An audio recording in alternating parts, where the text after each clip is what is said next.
Philippines அவங்களுடைய national எமர்ஜென்சியை அறிவிச்சிருக்காங்க. அதுவும் சாதாரண எமர்ஜென்சி கிடையாது, எனர்ஜி எமர்ஜென்சி. சப்ளை ரொம்ப கம்மியாக இருக்குது. இதை வச்சுட்டு அடுத்து தான் நாங்கள் என்ன செய்ய முடியுங்கிறது எங்களுக்கு தெரியலை. அதனால் நேஷ்னல் எனர்ஜி எமர்ஜென்சியை நாங்கள் அறிவிக்கிறோம் அப்படின்னு சொல்லி பிலிப்பைன்ஸ் டிக்ளேர் பண்ணியிருக்காங்க. இந்த நேஷ்னல் எனர்ஜி எமர்ஜென்சி அப்படின்னு சொல்கிறது சாதாரண விஷயம் கிடையாது. அந்த நாடு முடக்கப்படுவதற்கான சமம் தான் இந்த எனர்ஜி எமர்ஜென்சி அப்படின்னு சொல்லக்கூடியது.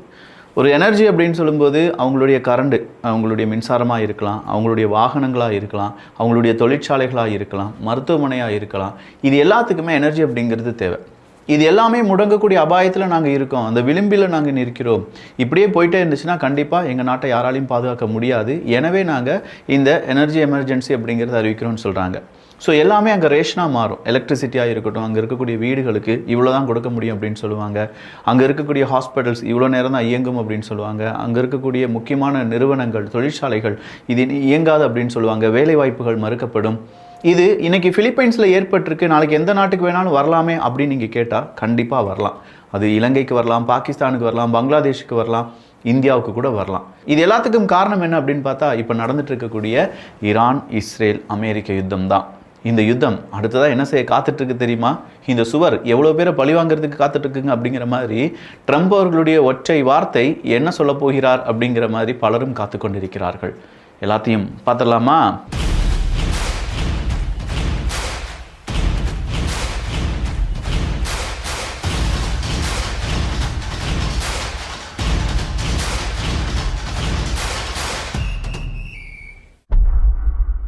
வார் பிட்வீன் அமெரிக்கா அண்ட் ஈரான் அப்படின்னு சொல்கிறத விட இஸ்ரேலினுடைய ஒரு கூட்டணி வார் அமெரிக்கா இப்போ செஞ்சுட்டு இருக்காங்க. பேச்சுவார்த்தை நடக்க போகுது. 5 நாளில் சீஸ்ஃபயர் அப்படின்னு சொன்னது எல்லாமே வெறும் ப்ரூடா மட்டும்தான், மார்க்கெட் மேனிப்புலேஷன் மட்டும்தான் நடந்திருக்கு அப்படிங்கிறத பலரும் உணர ஆரம்பித்த பிறகு இன்னைக்கு காலையிலிருந்து ஈரானை போட்டு லபக்குன்னு அவங்களுடைய எனர்ஜி செக்டாரில் அடிய போட்டிருக்காங்க அமெரிக்கா, இஸ்ரேல் படை.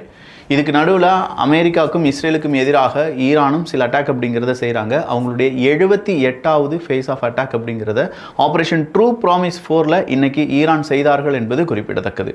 இதெல்லாம் கவனிச்சுட்டு இருக்கக்கூடிய நாங்கள் இதை எதிர்க்காம கேள்வி கேட்காம இருக்கோன்னு மட்டும் நினைச்சிடாதீங்க அமெரிக்கா. பட் நாங்கள் மீடியேட்டராக வரோம், நீங்கள் பெரிய அளவில் பதில் சொல்ல வேண்டியதாக இருக்கும் அப்படிங்கிற ஒரு எச்சரிக்கையை இன்னைக்கு அமெரிக்காவுக்கு எதிராக ரஷ்யா கொடுத்துருக்காங்க. ரஷ்யாவினுடைய வெளியுறவுத்துறை அமைச்சர் என்ன தெரியுமா சொல்லியிருக்காரு? நடக்கக்கூடிய விஷயங்கள் எல்லாம் பார்த்தா அவ்வளோ நல்லாதா தெரியலையே, WW3 ஏதோ நம்ம சுற்றி வந்துருச்சோ அப்படிங்கிற மாதிரி ஒரு நிலைமை நமக்கு இருக்குது அப்படின்னு சொல்லி ஒவ்வொரு விஷயத்தான் அவர் சொல்கிறார். கியூபாவில் நடக்கக்கூடிய சிக்கல், வெனிசுலாவில் நடந்த சிக்கல், ஈரானுக்கு எதிராக 2 நாடுகள் ஒன்றிணைந்து அடிக்கக்கூடியது, லெபனன் பெய்ரூட்டில் இப்போ இஸ்ரேல் நடத்தக்கூடிய தாக்குதல், காசாக்கு எதிராக இஸ்ரேல் நடத்தக்கூடிய தாக்குதல், ரஷ்யா உக்ரைனில் உக்ரைனுக்கு ஆதரவான சில நாடுகளுடைய ஒட்டுமொத்தமான படையும் ரஷ்யாவுக்கு எதிராக திருப்பப்பட்டிருக்கிறது. இதெல்லாம் கனெக்ட் பண்ணி பார்க்கும்போது வேர்ல்டு வார் 3க்குள்ள நம்ம என்ட்ராகி விட்டோம் அப்படின்னு சொல்லி தான் யார் சொல்லியிருக்காங்க? இப்போ ரஷ்யாவினுடைய வெளியுறவுத்துறை அமைச்சகம் சொல்லியிருக்காங்க. இதுக்கு நடுவில் வடகொரியா ஈரான் மாதிரி நீயும் மாறிடாத, உன்னுடைய அணு ஆயுதங்களை கீழே போட்டுட்டு சமாதான நாடாக மாறிடு அப்படின்னு சொல்லி கிம் அவர்களுக்கு எச்சரிக்கை கொடுத்துருக்காங்க மேற்குலக நாடுகள். சாதாரண எச்சரிக்கை கிடையாதுங்க. ஐஏஏ அமைப்பு பலவிதமான ஆக்சஸ் எல்லாம் செஞ்சு எஸ் வடகொரியாட்ட அணு ஆயுதம் இருக்குது, அதை எப்படியாவது அவங்கள என்ன செஞ்சிடணும், பிடுங்கிட்டு வந்துடணும், அவங்க அணு ஆயுதங்கள் எல்லாமே எனக்கு வேணான்னு சொல்லி நம்மகிட்ட கொடுத்துடணும், அதன் பிறகு அந்த நாட்டுக்கு எதிராக இருக்கக்கூடிய பொருளாதார தடை எல்லாமே நம்ம நீக்கிவிட வேண்டும், வடகொரியாவை சாதாரண நாடு மாதிரி நம்ம என்ன செய்யணும், அண்டை நாடுகள் வளர்க்க வேண்டும் அப்படிலாம் சொல்லி ஏகப்பட்ட வசனங்களுடன் வடகொரியாட்ட போய் இதை சொல்லியிருக்காங்க. வடகொரியா சொல்லிட்டாங்க கண்டிப்பாக நடக்காது. அணு ஆயுதங்களை நான் கீழே போடுற மாதிரியோ அணு ஆயுதங்களை விட்டு அடுத்ததாக உங்கள்கிட்ட சமாதானம் பேசுகிறதுக்கோ நான் தயாராகவில்லை. என்னுடைய நாடு அணு ஆயுதம் நிறைந்த ஒரு நாடாகத்தான் இருக்கும். அது எங்களுக்கான தேவை. எங்களுடைய இறையாண்மையை யாராவது எதிர்த்து கேள்வி கேட்டாங்க அப்படின்னா அவங்கள நாங்கள் பார்க்க மாட்டோம் அப்படின்னு சொல்லி கிம் அவர்கள் சொன்னது இன்னைக்கு மிகப்பெரிய அளவில் வைரல். அணு ஆயுதம் அப்படிங்கிற ஒரு ஆயுதம் இருக்கிறதுனால தான் இன்றைக்கும் வடகொரியா உயிர்ப்புடன் இருக்குது. அப்படி இல்லைனா கிம் அவர்களை தூக்கி விட்டுட்டு எப்போவோ அமெரிக்காவினுடைய மிக முக்கியமான நபர்களை ஒன்றிணைத்த ஒரு பார்ட்னர்ஷிப் அங்கே ஒரு அரசாங்கத்தை அமைத்திருப்பார். இப்போ எப்படி வெனிசுலாவில் ஒரு அரசாங்கம் அமைக்கப்பட்டிருக்கிறதோ, எப்படி லிபியாவில் ஒரு அரசாங்கம் அமைக்கப்பட்டிருக்கிறதோ, அதே மாதிரி வடகொரியாவிலும் ஒரு அரசாங்கம் அமைக்கப்பட்டிருக்கும் அப்படிங்கிறதுல மாற்று கருத்தே கிடையாது. ஸோ இந்த விஷயங்கள்லாம் நடந்துட்டு இருக்கும்போது தான் அமெரிக்காவினுடைய அதிபர் ட்ரம்ப் அவர்கள் இந்தியாவினுடைய பிரதமர் நரேந்திர மோடி அவர்களிடம் வெஸ்ட் ஏஷியாவில் நடக்கக்கூடிய சிக்கல், அதில் ஸ்ட்ரைட் ஆஃப் ஹார்மஸ் ஏன் மூடப்பட்டிருக்கிறது, அப்படி திறப்பதற்கான வாய்ப்புகள் என்ன, திறக்க வேண்டிய அவசியம் என்ன அப்படிங்கிறத பற்றி 2 நாட்டு தலைவர்களும் பேசிக்கொண்டார்கள் என்கிற தகவல் இப்போது வெளியாகி இருக்கிறது. இப்போ ஒரு அரை மணி நேரத்துக்கு முன்னாடி தான் வெளியாகி இருக்கும். ஸோ குளோபல் கான்ஃப்ளிக்ஸ் அப்படிங்கிறது WW3 இனிஷியேட் பண்ணிருச்சு அப்படிங்கிற வெளியுறவு அமைச்சகத்தினுடைய ரஷ்யாவினுடைய வெளியுறவு அமைச்சகத்தினுடைய இந்த சொற்றொடரை நீங்க எப்படி பார்க்கிறீங்க அப்படிங்கிற உங்களுடைய கருத்துக்கள் இங்கே வரவேற்கப்படுகின்றன. மிடில் ஈஸ்ட் யுத்தத்தை பொறுத்த வரைக்கும் சில நாடுகள் இதுல மீடியேட்டரா மாறுறதுக்கான முயற்சிகளை மேற்கொள்றாங்க. ஒன்று பாகிஸ்தான், இன்னொன்று எகிப்து, இன்னொன்று துருக்கி. பட் துருக்கிக்கு போகக்கூடிய அந்த கேஸையும் இன்னைக்கு ஈரான் நிப்பாட்டியிருக்காங்க அப்படிங்கிற ஒரு தகவல் வெளியாகி இருக்கிறது. காரணம், அந்த கேஸ் சென்டர்ல மிகப்பெரிய அளவில் பாதிப்புகள் ஏற்பட்டிருக்கு. எனவே எங்களால் துருக்கிக்கு கண்டினியூஸாக கேஸ் கொடுக்க முடியாது அப்படின்னு சொல்லி நிப்பாட்டியிருக்காங்க. இதுக்கு நடுவில் ரஷ்யாவினுடைய அதிபர் புட்டின் அவர்களும் என்னுடைய நீண்ட கால நண்பன் ஈரானை விட்டு கொடுக்க முடியாது, ஈரானுக்கு ஆதரவாக ஈரானுடைய இந்த பிரச்சனை முடிவதற்காக மீடியேட்டரா வர்றதுக்கு ரஷ்யாவும் தயாராகத்தான் இருக்கிறது என்கிற தகவலை வெளியிட்டிருக்கிறார். ஈரானுடைய ஷிப் கிட்டத்தட்ட 158 ஷிப்பை நாங்கள் இதுவரையிலும் அழிச்சிருக்கோம் அப்படின்னு சொல்லி அமெரிக்கா பகிரங்கமான ஒரு ரிப்போர்ட்டை கொடுத்திருக்காங்க.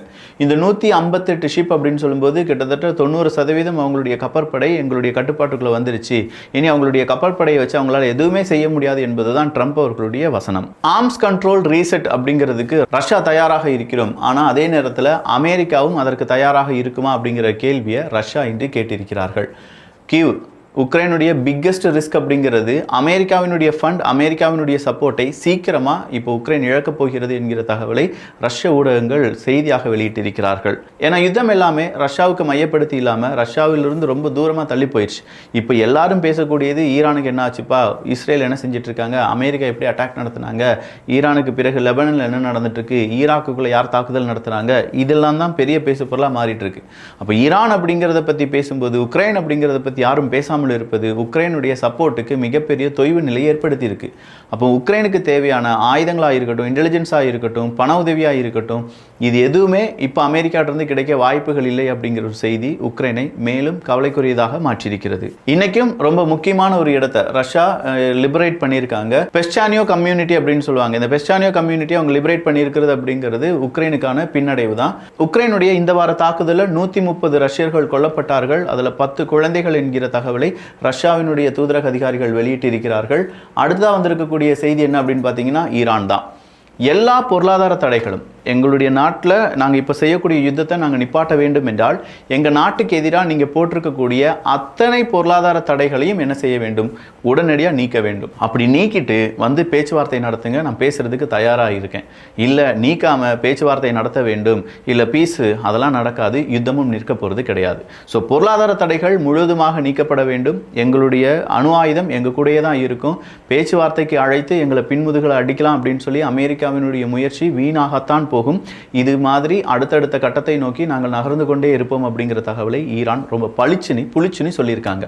ஸோ இந்த தகவலிலிருந்து நமக்கு என்ன தெரியுதுன்னா, அடுத்ததான் மார்க்கெட்டை மேனிபுலேட் பண்ணுறதற்கு ட்ரம்ப் அவர்கள் என்ன வேணாலும் சொல்லுவார்.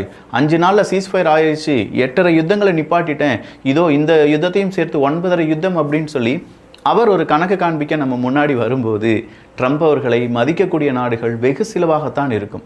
ஏன்னா ட்ரம்ப் அவர்கள் ஐயா புலி வருது ஓடி வாங்கன்னு சொல்லி எல்லாரும் ஓடி வரும்போது அது புலி கிடையாது, நான் ஏமாத்தினேன் பார்த்தீங்களா அப்படின்னு சொல்கிறார். நான் பேச்சுவார்த்தை நடத்தினேன் பார்த்தீங்களா, நான் வந்து பார்த்தீங்களா முடிச்சிட்டேன், நான் ஈரான் அட்டாக் பண்ண மாட்டேன், நான் வெனிசுலாவை அட்டாக் பண்ண மாட்டேன் இப்படின்னு சொல்லி ஏகப்பட்ட பொய்களை அவிழ்த்து விட்ட இதே நபர் அடுத்ததாக என்ன செய்ய போகிறார்? இதனால் அமெரிக்காவினுடைய மிக முக்கியமான ஒரு வல்லரசு இந்த அளவுக்கு பொய் சொல்லக்கூடிய ஒரு வல்லரசாக இருக்கே, இப்படி பொய் பேசக்கூடிய ஒரு நபரை அதிபராக எடுத்திருக்காங்களே அப்படிங்கிற அந்த ஒரு கெட்ட பெயரும் அமெரிக்காவுக்கு ஏற்பட்டு வருகிறது என்பதும் குறிப்பிடத்தக்கது. சரி, நீங்கள் என்ன வேணாலும் செஞ்சுட்டு போங்கடா, நானும் ரஷ்யாவும், வியட்நாம் சொல்லிட்டாங்க, நானும் ரஷ்யாவும் என்ன செய்கிறோம், புதிய நியூக்ளியர் பிளான்ட் கன்ஸ்ட்ரக்ஷன்ஸ்க்கான அந்த அக்ரிமெண்ட்டில் கையெழுத்து போடுறோம் அப்படின்னு சொல்கிற செய்தி இன்று வெளியாகி இருக்கிறது. ஸோ வியட்நாம் ரஷ்யா ஒன்றிணைகிறார்கள். இன்னைக்கு தென்சீன கடலில் பிலிப்பைன்ஸும் சீனாவும் மோதிக்கொண்டார்கள் என்கிற தகவல் வெளியானது. அது ரொம்ப குரூஷலாக இருந்துச்சு.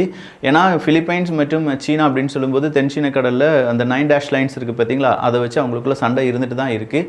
அந்த சண்டை இன்னைக்கு பூதாகரமாக வரும்போது பிலிப்பைன்ஸில் ஆல்ரெடி ஃபியூல் தட்டுப்பாடு இருக்குது அப்படிங்கிறதும், வியட்நாம் மாதிரியே பிலிப்பைன்ஸும் சீக்கிரமாக ஒரு சட்டத்தை ஏற்றுவதற்கான வாய்ப்புகள் இருக்கு அப்படிங்கிற தகவலும் வெளியிடப்பட்டிருக்கின்றன. ரஷ்யாவினுடைய ஏர் டிஃபென்ஸ் சிஸ்டம் 526 உக்ரைனுடைய ஃபிக்ஸ்டு விங் ட்ரோன்ஸ் அப்படிங்கிறத கடந்த 24 மணி நேரத்தில் தடுத்திருக்கிறோம் என்கிற தகவலை கொடுத்திருக்காங்க. ஸோ 24 மணி நேரத்தில் 526 ட்ரோன்ஸை தடுத்திருக்காங்க அப்படின்னா இதுவரையிலும் எத்தனை ட்ரோன்ஸ் பயன்படுத்தப்பட்டிருக்கும் என்பதை கொஞ்சம் யோசிச்சு பார்த்துக்கோங்க. இதுதான் இப்போ வரையிலும் இருக்கக்கூடிய அப்டேட். இதே மாதிரி இன்னும் பல அப்டேட்ஸை தெரிந்து கொள்வதற்கு தமிழ் வியூகம் அப்படிங்கிற நம்ம சேனலை சப்ஸ்கிரைப் பண்ணிக்கோங்க. நல்லதை பகிர்ந்து நல்ல சமுதாயத்தை உருவாக்குவோம். நன்றி, வணக்கம்.